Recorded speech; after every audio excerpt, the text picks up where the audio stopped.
Voici l'anecdote de Corax et Tisias, ou les dérives de la rhétorique.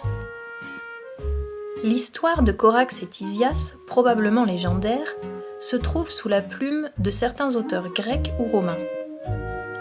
Corax était un rhéteur qui vivait en Sicile au 5e siècle avant Jésus-Christ et qui dispensait ses cours de rhétorique aux étudiants qui le suivaient. Il gagna particulièrement en renommée après le soulèvement populaire démocratique qu'il y eut à Syracuse au 5e siècle avant Jésus-Christ. De nombreux étudiants souhaitaient donc ainsi pouvoir bénéficier de son enseignement et c'est ainsi que Tisias se présenta devant Corax. Mais Tisias soumit une requête particulière à son futur maître. Voici ce qu'il lui dit. « Je désire apprendre la rhétorique. Présentement, je n'ai pas la somme voulue, mais quand je l'aurai apprise, je paierai le double. » Dans une autre version de l'histoire, Tisias propose de rétribuer Corax s'il gagne son premier procès, et dans le cas contraire, de ne lui donner aucune rémunération.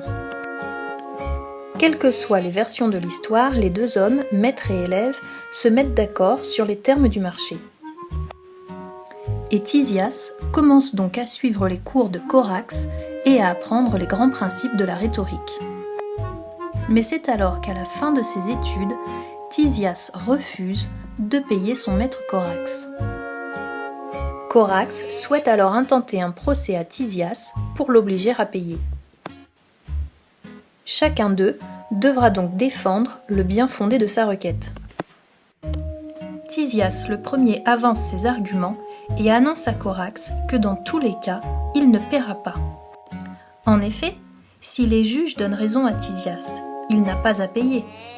Tisias gagne le procès et de fait, Corax le perd de son côté. Tisias ne paiera donc pas selon le verdict des juges.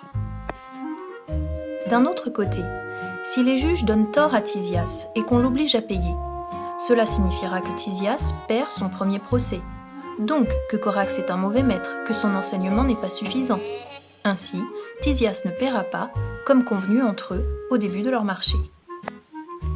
Mais Corax va renverser l'argument de son adversaire par un procédé que l'on appelle encore aujourd'hui l'argument de Corax.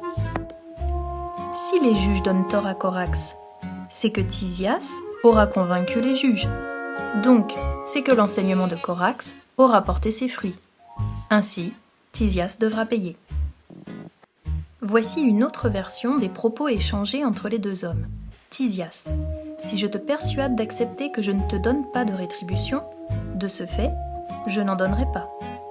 Et si je ne parviens pas à te persuader, à nouveau je n'en donnerai pas, au motif que je n'aurai pas appris de toi à persuader. Ce à quoi Corax répond, si je te persuade d'accepter que je reçoive ma rétribution, de ce fait, je la recevrai. Et si je ne te persuade pas d'accepter que je la reçoive, à nouveau je dois recevoir ma rétribution, attendu que j'aurai formé des élèves capables de l'emporter sur le maître. Le discours tombe alors dans une aporie, c'est-à-dire dans une impasse. Ni l'un ni l'autre ne peut prendre le dessus sur son adversaire par ses arguments.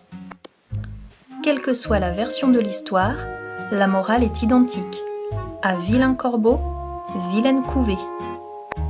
Quand on sait en effet que Corax en grec signifie corbeau, on comprend que le maître, Corax, a fait l'élève à son image et qu'il n'y en a pas un pour rattraper l'autre.